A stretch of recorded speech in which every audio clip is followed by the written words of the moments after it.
Welcome both of you for coming to our beneficiary consultation meeting on the East Maui Water Authority, DHHL representative position and the selection process for that position. Um, Tonight, the purpose of this meeting is to get beneficiary input on what kind of qualifications we should be looking for in our representative, whether there should be reporting requirements. How should we notify people when a vacancy when the vacancy is open, and what is the selection process that we should go through? And I should say that this is something brand new for us, and it's the first time we're being able to be on this kind of water board, so it's a really important thing for us to contemplate, to think about how are we going to do this. So we invited a lot of people. We sent out over 3,000 postcards to all the lessees and applicants residing in Maui County. And although this board, as you know, is for East Maui, there is a possibility that we could be looking at other boards for other parts of the county. It kind of left that part open. So that's why we decided to open it up to the entire county in terms of our beneficiaries. So tonight's agenda, very simple. We'll go over some background information so that we can all get on the same page. And then we'll discuss specifically recommendations for what kind of qualifications a nominee should have, what the reporting requirements should be, how we should notify our beneficiaries, and exactly what kind of process, what's the selection process that we should be going through. We'll end with our next steps in terms of what we're going to do with the input we received tonight, moving forward. So lucky for us, we have our DHHL's water consultant, and I forgot to even introduce myself. I'm sorry. Oh, my name is Julie Cachola. I am in the planning office, and I am the liaison for Maui, so for the planning office. So I get involved in Maui issues. That's I'm sorry for not opening this properly. But we are here with our water consultant, Jonathan Troyer, who is also our current representative on this board, and who has just an extreme wealth of knowledge on water, and has been such a good representative for us and consultant for us. So he will present to us background information so we can all get on the same page on this. Thank you, Jonathan, for all your help on this.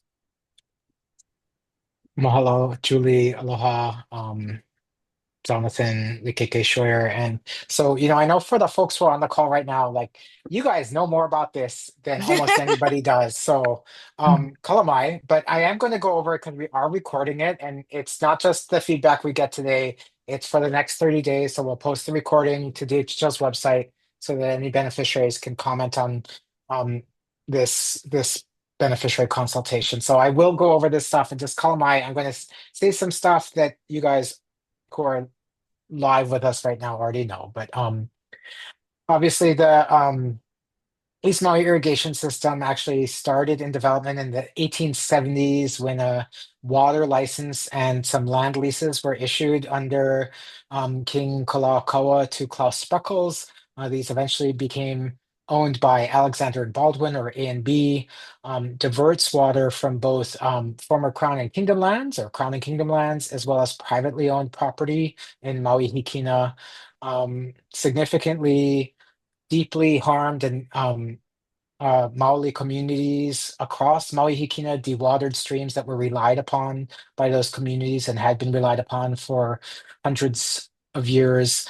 At its peak, the system delivered an average or diverted an average of 165 million gallons a day of water, and up to, during periods of heavy water like we're having now, up to 450 million gallons a day. By comparison, the consumption of water from the entire Iao aquifer, which serves all of central and south Maui, groundwater pumping is 18 million gallons a day from the Iao aquifer. So it just gives you a sense of like how massive the amount of water that was coming from Maui Hikina. Obviously, through this network, 75 miles long of tunnels, ditches, siphons, and other things, delivering water across East, Upcountry, and Central Maui, was built to deliver water to sugar. Also, historically, has fed both the surface water treatment plant by the county, the Kula Agricultural Park, and it has been led by Namoku Apunio Ko um, decades of litigation and contest over both the right that these private entities have had to deliver this water, as well as the impacts on both Aina, Vai, and community that this has had.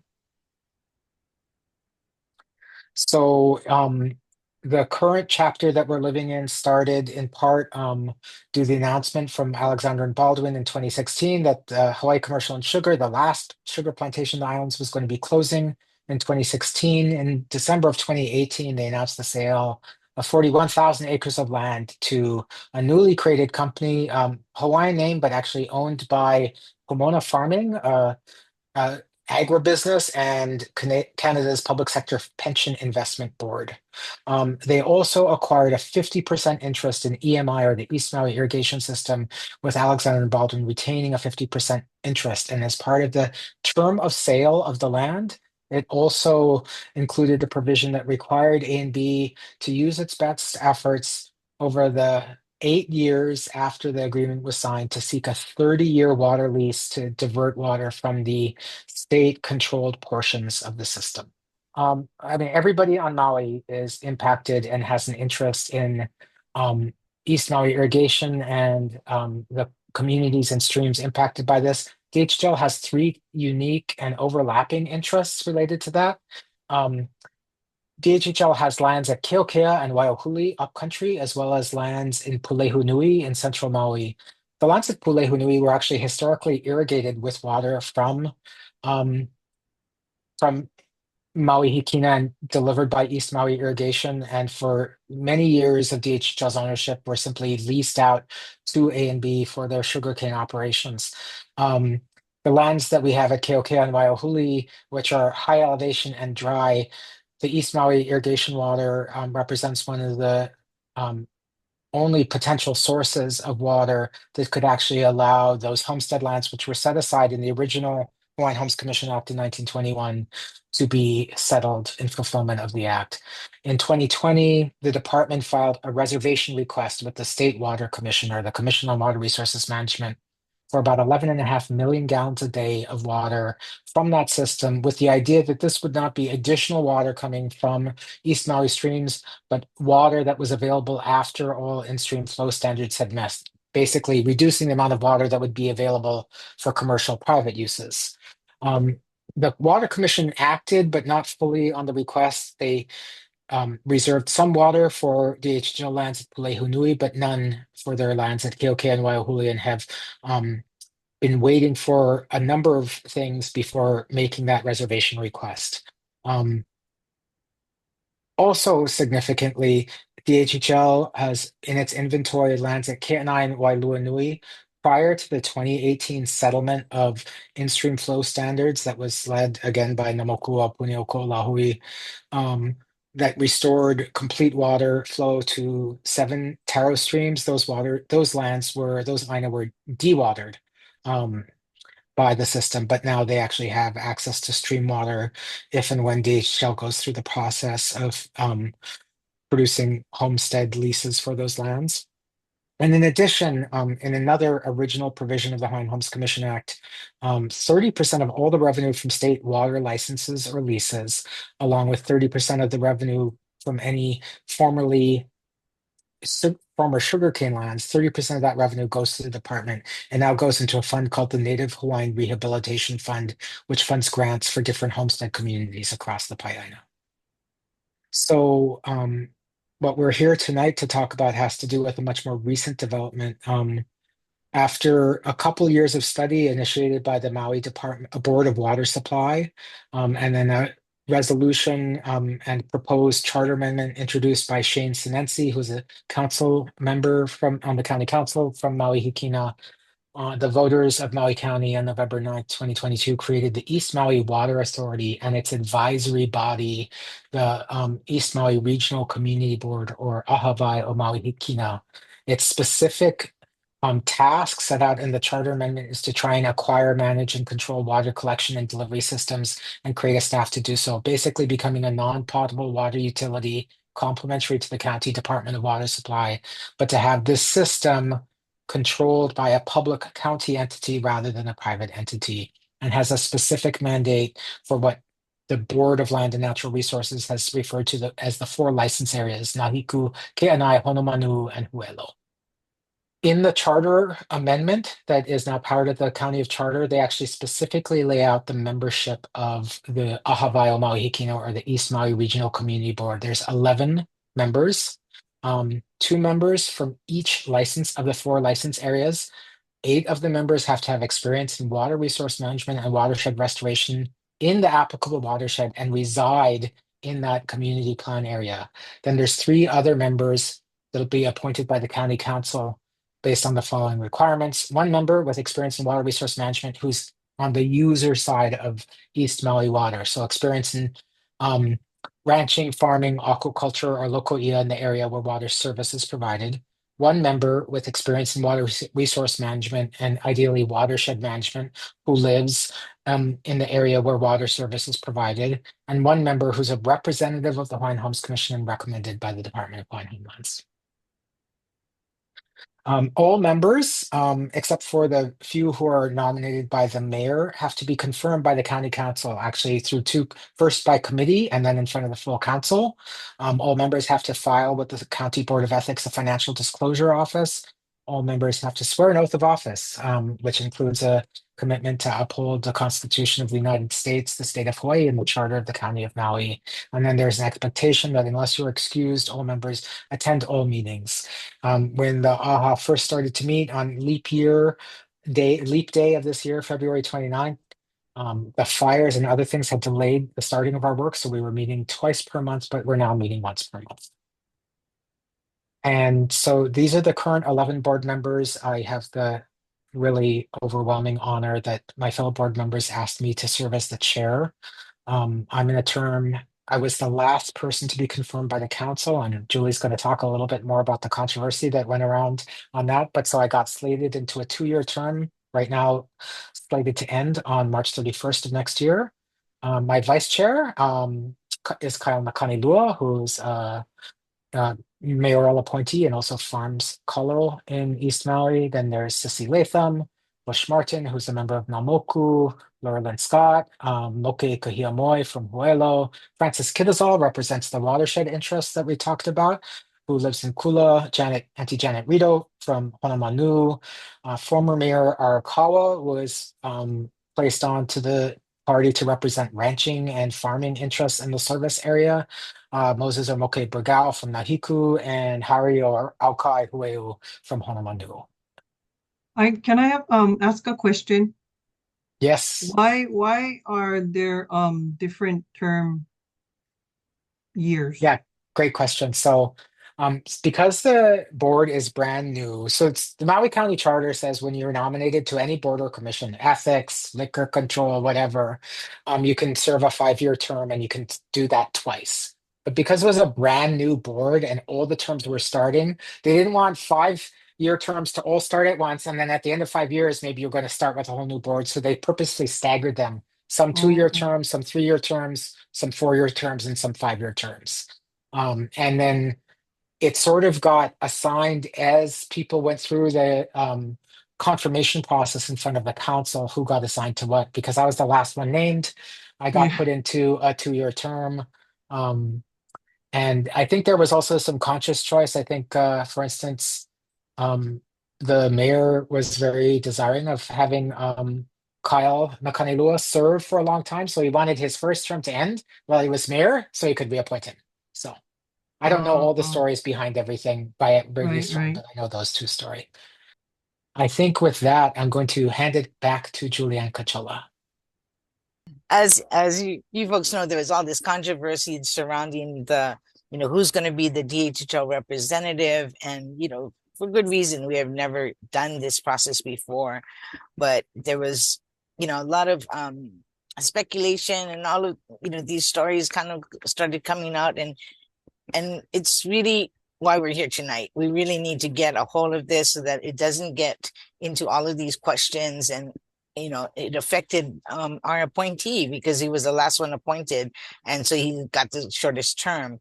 But so we will be specifying a process and like qualifications, so we don't end up in the situation where who's going to be our DHHL representative. The other thing that wasn't mentioned that I keeps coming in my head is that if we fail to submit a representative, then the county can select the the county selects who our representative is going to be. So Is all that the the more county council or the mayor? it's the council, I think. The council. All the more reason why we need to get our act together and make sure we have the process down and the qualifications down so we don't end up in the situation where there's controversy and ultimately, we might miss the deadline and then ends up, we lose that power of identifying our representative. So the purpose of this meeting is to get your input, beneficiaries, on the qualifications, reporting requirements, how can we notify people about vacancies when it comes up, and really what is the selection process that we should be going through. So Shari Ka'anana, I'm sorry, works for the Hawaiian Homelands Planning Office, and she is our person dealing with water, and her responsibilities are to implement our water policy plan.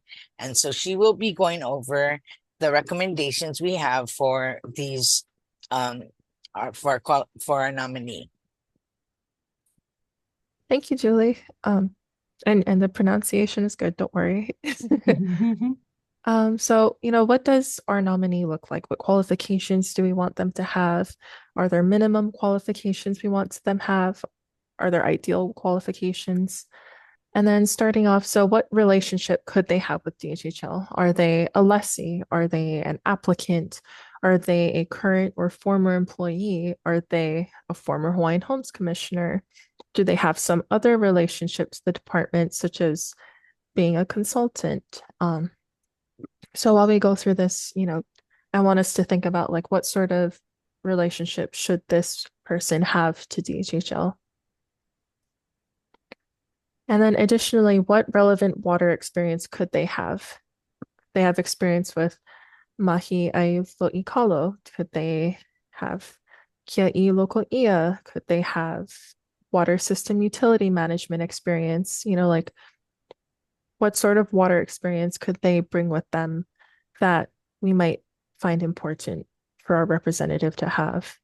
And then additionally, is there any other desired experience that we would like them to have as well? Do they have advocacy work related to water that they've done? And, this could include testifying at a board or commission. This could also include, doing kind of what you did as well, Auntie, like just posting it to the website and encouraging other people to show up.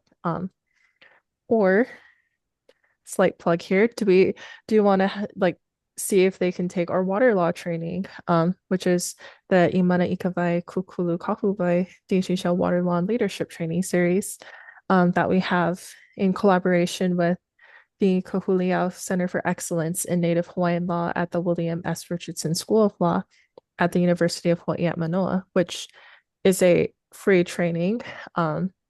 That is a 4-part series that we have. And, like we could encourage them to attend it before, we could encourage them to attend it prior. And also, if anyone wants to take it. You guys just had a training, yeah? When is the next one? The next one is in spring. We're still finalizing the dates, but it should be spring of 2025. And then we'll send out emails to the Homestead Leader Associations about it as well. Thank you. And then next, how do we want to communicate with our selected board members? Our board member has kuleana to the Hawaiian Homes Commission, the Department of Hawaiian Homelands, and, most importantly, to our beneficiaries.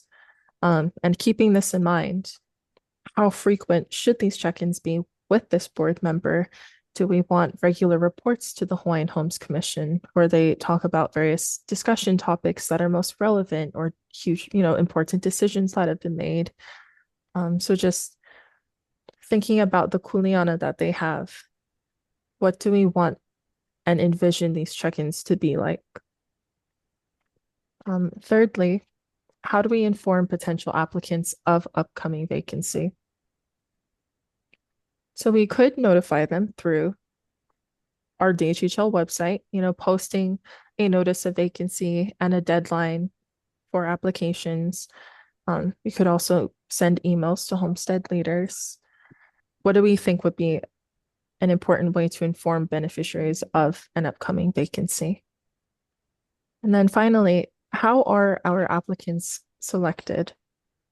So this is our proposed process where, there's an upcoming vacancy we know about for the DHHL seat.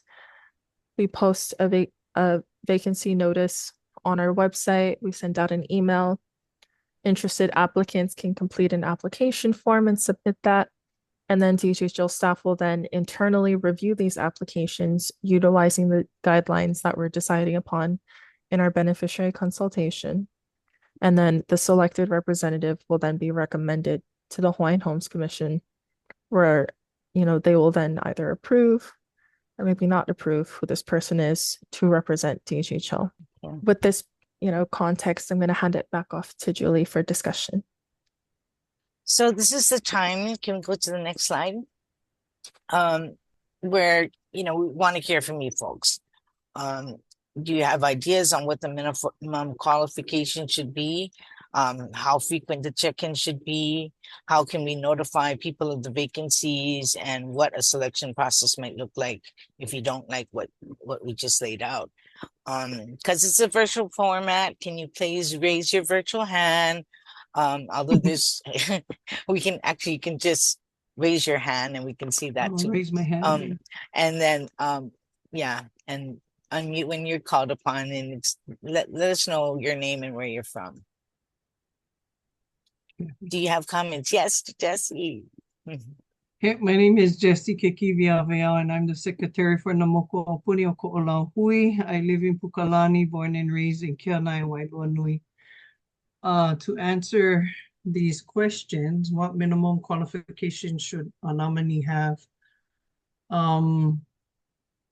I feel that this person should know the water, especially coming from East Maui. They should know the waterways, the diversions, the obstacles that you need to get to the water, and the water levels. I know a lot of the qualifications ask for higher education, qualifications. Mm-hmm. A lot of our kia'i, well, I'm not going to say a lot, I'm going to say some of our kia'i vai, they don't go beyond high school, but yet they have the what do you call it? The cultural background, the hands-on, feet on the ground kind of qualifications for that. How frequent should they check in?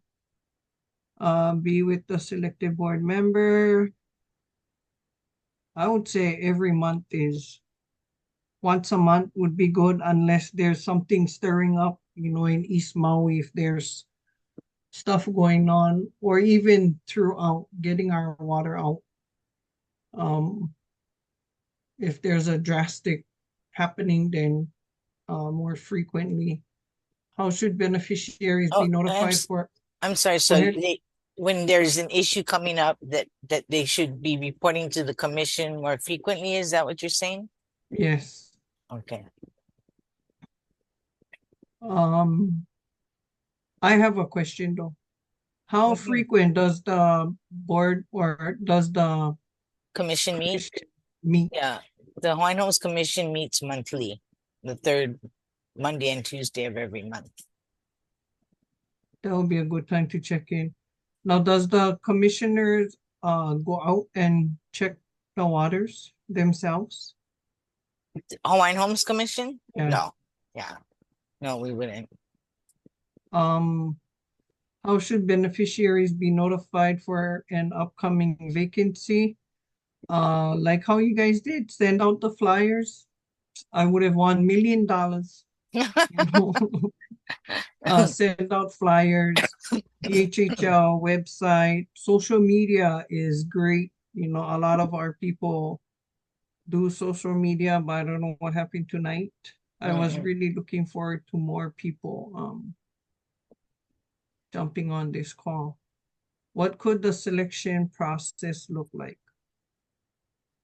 So we had laid out, like the Yeah. application, notification, application, review, and then we just take it to the commission. Yeah. You It's know, pretty like for me, going back to the minimum qualifications, yeah, if you don't know the waterways, what's happening with our water, how the water is being, you know, transported, if no more enough water, and I don't know how you can be Yeah. Yeah. my manao. Mahalo. That's really excellent input, Jesse. And you really got it down to some important points. So mahalo for that. Are there any other comments? Go ahead. Aloha, my name is Kalai Martin. My ohana is from Keanai, as well as we live in Kihei. So I'm actually cousin to Jessie. Okay. Yeah, so I like to say that what she has shared is very important.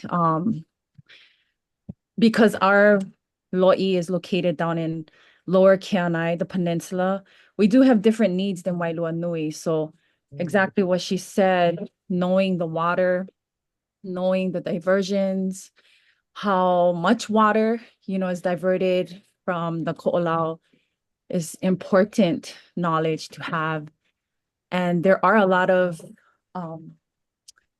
mahi'ai from there that are very familiar, but like she mentioned, they might not have the degree, which doesn't, I guess they have the experience, in other words, because they are familiar with the area. So I think those are important qualifications to have, that they are, whoever you select is familiar with that specific area from Keanai and Wailua Nui, as well as the other parts as well, like Huelo and so forth.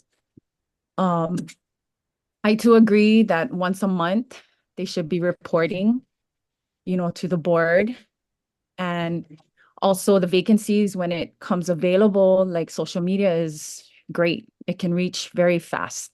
I was saddened that I didn't post it soon enough to like family members and so forth, but it would have reached faster just by word of mouth, you know, through friends and family that are beneficiaries.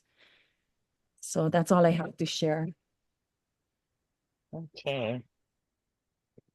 Yeah, those are really good points. So it's not so much a degree, it's so much as knowledge of the water and the place and the water levels, diversions, and characteristics of the system. Yeah, that you're saying is more important. Yeah, well, degree is important to have, like your experience in that is super important.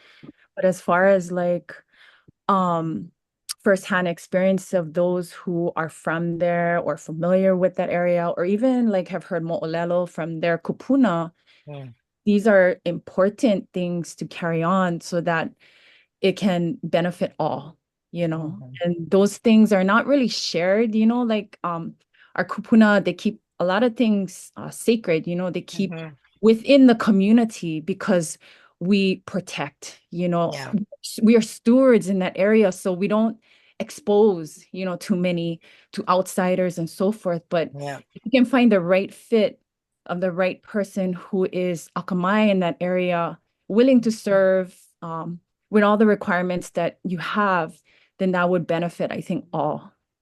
Okay. That's very good, Manao. Thank you. It's interesting you folks both commented about monthly updates to the commission. Yeah, to the Hawaiian Homes Commission. So every meeting they should have a little spot that says that gives some kind of input. I'm just wondering, Jonathan, since you're a current member and you know about commission meetings, does that make sense? Or do you have enough information to present something monthly? Mahalo, Julie. So it's been incredibly busy since, right? So it's been incredibly busy since we finally started, right? So the charter amendment passed in November 2022, and then the county council, Shane Sinensi, started the nomination process, but the council sort of drug things out, made him reopen the nomination process, and so it took a long time to get the first members on, and then there was all the hakaka over my nomination. Mm-hmm.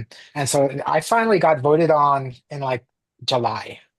And so then we're like, great, we now have 11 members. We're going to meet in August. Of course, something happened in August of last year. And so the county was like, you know what? We do not have the extra staff to help you start a new board. And we were like, of course, right? Right. Malama, everybody who Yeah. suffered during the fires. Yeah. And so then we didn't start till February 29th. I So see. we've been going at a breakneck pace since then to try and right, notify DLNR that we exist, that we want to go after the license, to elect officers, to try and Get adopt staff. administrative rules, all the things, get staff. We finally got Gina Young as our first director, confirmed last Friday. So there's been more than enough to report on. I see. I can see a written report. I mean, the Hawaiian, and I don't want anything I'm saying to like discount the feedback that we're Mm-hmm. getting, but like even when I get to report on water issues across the Pai'aina, Mm-hmm. sometimes the Hawaiian Homes Commissioners who come from very different backgrounds and different islands, they kind of glaze over a little bit sometimes. Yeah. So it would be like, what can we report meaningfully and concisely to the Hawaiian Homes Commission that's relevant to them, that would help them understand things. I think there's a separate important reporting that needs to happen from the overall Ahavai Maui Hikina to the county, to the Board of Water Supply. And there needs to be much more community voice heard Oh, from interesting. Yeah. by the county Mm-hmm. from this board, which maybe gets to some of what is being suggested. And the two other things I was going to say is like, we're also like, we're in this like startup period.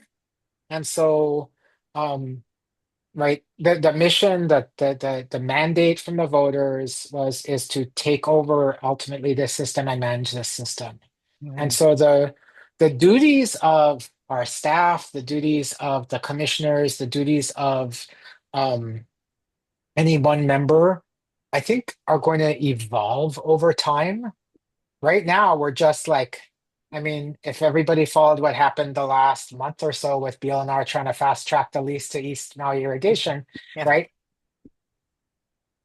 The skill set that was needed there was knowing how to influence public policy and to stop that from happening, right? Yeah. The skill set for our director, Gina, she brings in lots of collaboration, lots of relationship skills. When the system is actually an operating system, you might want somebody with more of a sort of water management background, like who actually has run a water utility, then so it's going to, the other thing is like Change. it changes over time, and Yeah. who might Mhm. be the right person in any one seat, including the DHHL seat, might shift a little bit both on who's available and willing to serve, as well That's as a what stage of growth that's a we're good at. point. The other thing I want to put in, I put into the chat, and it was a phrase I learned from friends down in Aotearoa, that when their EV were having a hard time getting government jobs, they created this qualification, QBE, qualified by experience, that was equivalent to a lot of the academic degrees. Yeah. And it's just so important in our communities that both on the bad side, right? People, too many times, the people who have true expertise Yeah. and traditional knowledge and family knowledge, the way that Kalai was talking about, are excluded because they don't have the pala pala. right? And it's just it leaves so much out. But also on the other side, like, and I'll just spend 30 seconds on this. Like, I found out that you know the the up at Olinda, the bird breeding area, the native forest bird captive propagation project. A decade ago, it was like maybe one person from Maui and like 10 people from the mainland on the 11-person staff. And they actually specifically, a local guy who ended up getting into charge of it, rising up to the ranks, had to hassle with San Diego Zoo for a decade, but they finally changed out qualifications to have college degree or equivalent. And now it's like there's only one person from the continent who works there, and everybody else is from Hawaii, and the vast majority who's from Maui, who are taking care of these kupuna, right? So it just speaks to like when you do it right, it can be done and so powerful for uplifting the proper role of Yeah. community in managing these resources. Okay. That's good. Good information. I mean, because you're living it, you're breathing it, you understand the trials and tribulations kind of And thing. I am not that person, right? I am I have the pala pala, but I cannot lead to either of your LY to the mono and tell you what's going on any particular day. So Yeah. But But you you're are doing a good job. yeah, you're knowledgeable about this Yes. some of the issues. I What's know the how to next? advocate. There you go. What is the next slide that we're Oh, I mean, we can still discuss more if you folks want to. I was just trying to remember where we go from here. it's the next steps. I had a quick question about social media. Yeah. What type of social media? Like, do you two Facebook, Facebook? Instagram, that kind. Okay. We really need to get a handle on that, you know.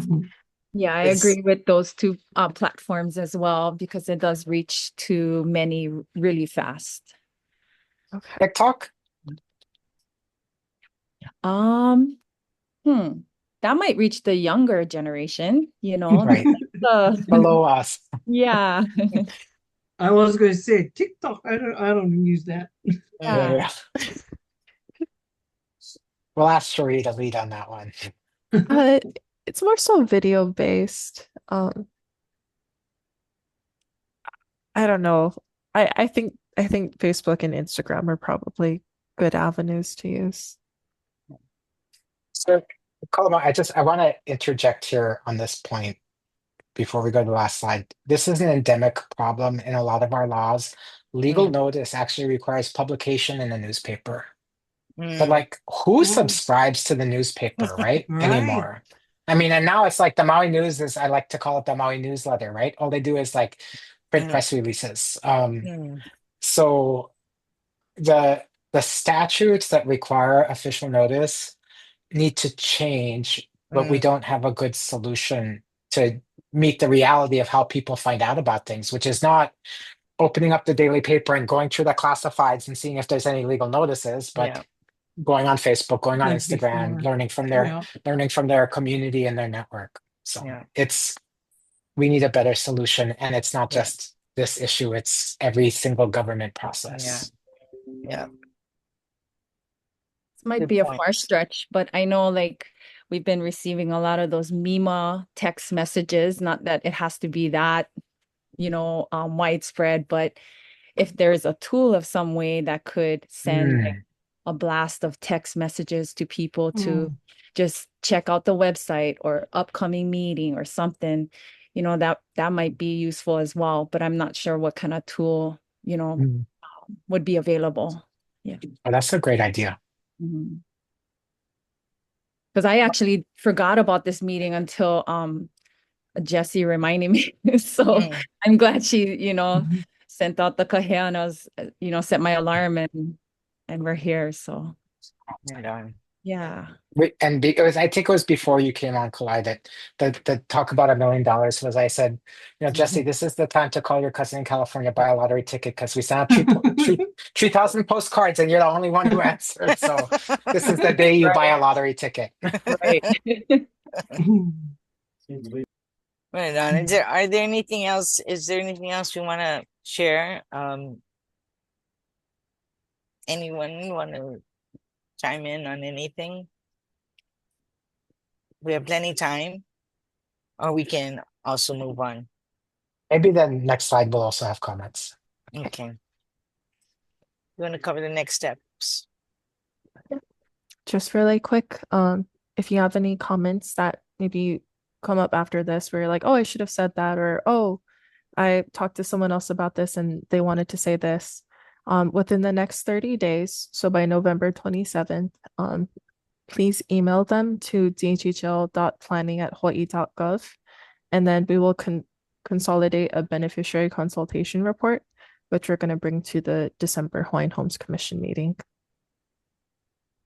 Yeah, so next steps, we'll go to the December commission meeting. And by the way, these next steps are to get us to the point where Jonathan's term ends, which, as you recall from that slide, or you may not have seen, it's March 31st of 2025. So gearing up for that, we're looking at these kind of next steps. Basically, in December, we would go to the commission with the consultation report about this meeting, and we would have the selection procedure kind of laid out, how we want to handle the notification of vacancies and all of that as a proposal to the commission, and that we would be requesting approval of.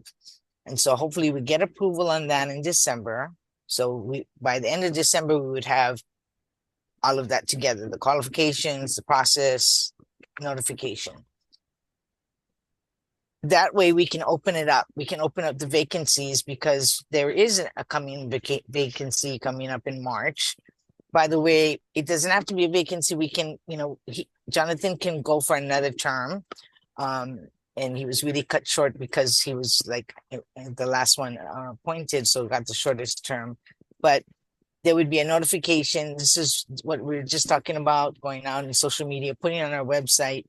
And the application deadline would be January 6th. So it would be a quick turnaround that they would submit applications for the position. And then we could review it in that next week, the first week of January 6th to the 13th, and have a recommendation coming to the commission meeting in January. And so in January, we would submit a name recommending approval for this representative. We look for— I have a question. Yeah. So Jonathan is able to go, Another go term. for another term. Yes. Okay, that's good to know. Yes. I'm looking at this application deadline. It's kind of short, no, the window. It is. And the trade-off is, what we're trying to end up is with enough time before the expiration of the term in March, right? Because you see this last part, it says question mark, because the county confirmation process also still needs to occur before that vacancy happens. So we don't know what they're going to do. We don't know, what the confirmation process is going to be. And we want to make sure that our nominee is in place before they say, oh, well, you didn't have your nomination, so council gets to decide. So we're just trying to err on that side. But if you think that we could open it up, so it's what we're trying to do is gear it to the commission meetings, because commission has to approve the recommendation. Right. So if we don't get it in January, then we're going to have to get it in February. And then March is term off. If we get it in February, that leaves a month to do all of this confirmation process. And who knows what they're going to be doing. They might start the confirmation process in January. Actually, how many members of the board, Jonathan, are going to be expiring at the same time? The right now it's actually just the chair and the vice chair. It's me and Kyle. Oh, okay. So with this also, yeah, the application deadline, they cannot say, oh wait, we're gonna give you guys 2 weeks more, so that you guys can go do this, and this, like how the Water Authority Board did. Mm, How they went open up the applications again twice, after that, twice. Yeah, where it was a set deadline, yeah. and the Yeah. council members was like, oh wait, we have this, we have that, we gotta open them 1 more week. Mm-mm. Which they Yeah, did but to it's get not gonna certain happen. people on. Yeah, yeah. Yeah. I Oh, mean, if you think this is too short, we could look at pushing it to February, but this is trying to arrive at the commission meeting in January so we can get the nominee out by then, so that we can encounter whatever the county is going to be right. putting our nominee through. But Well, we it's could. gonna be about almost 4 weeks. I think because the numbers look kind of close, but when I look at it on the calendar, it's about 3 and some weeks. We could push it to a little bit further and 1, 2, it's about 3 weeks. No, I was just questioning because that was my thing, yeah, where they had the applications out, the application had a deadline, and then council members came back and said, oh, wait, we have to open them up again. That was like, no, the deadline is pow, move on. yeah. So this should be deadlines that we can control, right? This is our deadlines. The other thing we could do is maybe when we do submittals to the commission, it has to be done a week in advance, and that's why you have the meeting that's here on the 20th and 21st, and why you have the review of applications ending on the 13th, because we have to submit these submittals in a week beforehand so that they can be sent out to the commissioners. Right. But I hear you. Maybe we can crunch in the review time and not give them 7 days to review. I mean, that's well, we can do that. It would be, yes. I think part of it is so I don't know how much were you aware of what happened in front of the council? So there was like multiple advertisements, press releases, please apply by this deadline. A whole bunch of people applied. Yeah. Then when certain members of the council saw the list, they're like, decided, no, you gotta reopen it. Yeah. No, I remember that. And behind the scenes, what was said happened. I don't have firsthand knowledge of it, but leadership of the council said that they would actually not name anyone if they didn't reopen it. They would just kill the entire process. Right. I remember that. Yeah. Yeah, that was said out in public. We were there, via Zoom, whatever, testifying, whatever. And sometimes I don't think before I do it, and I'm texting Shane, telling, wait, what is this? What's going on? You closed the date. What are you doing? They can't open it. Yeah. And you just see him smile and look at the camera, smiling, shaking his head because I'm texting him that. I was like, that's unfair. But it is what it is. Every single step of this process has faced opposition. Yeah. Every single step. I think it's kind of our paranoia to try and nail this nominee down before, like well in advance kind of thing, in anticipation of some kind of curveball happening. Be ready for the curveball. Be ready for the curveball. That time. Yeah. So, and the bat, frankly. Right. I mean, and maybe in future years we could have, a little bit more lead time. It's just that we're up against right now, where we are. And so the next meeting that we're open to, that we're looking at is December, because we have to keep this, open for consultation. Like Cherie just said in the slide before this, to open it up for a month for anybody else to weigh in, right? So that means we can't make the Yeah. So November 27th, that's past the November meeting. So now we're into the December meeting. I don't know if we could crunch this time frame to make the November meeting. And I'm just thinking out loud, but I hear your point, and so we will look at that and see if we can maybe squeeze up more time, to allow for the application, for people to submit their applications. Well, to me, I think if you send out the notice that there's vacancy, or that there's a possible vacancy and there's applications that are out, people who really, really gonna wanna be on that board will will apply for it. Yeah. So noted on the application deadline. We're trying to look for something. Maybe we can, I hate to say, we wouldn't be able to truncate the beneficiary consultation time frame, would we, Sherry? I mean, I'm pretty sure it has to be 30 days. Okay. All right. Then we are kind of stuck with December being the meeting. So the only thing we could crunch would be the review of applications, a time frame, maybe have that a shorter period of time in order to give more time for the applications to be filed. Okay. Anything else about if you want to comment on these next steps or this process coming up? Because there is like the general process that we can come up with, but we are also under the gun for this particular process in March, when Jonathan's term ends.